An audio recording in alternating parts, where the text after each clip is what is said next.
Want to quickly check injury alerts for your NFL fantasy roster? In this video, I will show you step by step on how you can do that. First of all, you want to launch open your NFL fantasy app. If you don't have this app, you can easily download it from Play Store or App Store. Now log into your account. Then you want to select your league. After that, you want to head over to your team. Now, from your roster screen, look for the small red Q, which means questionable, O, which means out, or IR, which means injured reserve tags, next to a player's name. Tapping on a player opens their profile.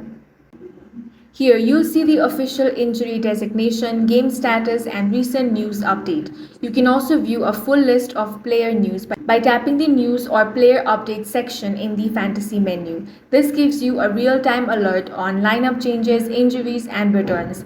And that's it. Now you can stay on top of injury alerts and make better roster moves in your NFL Fantasy League.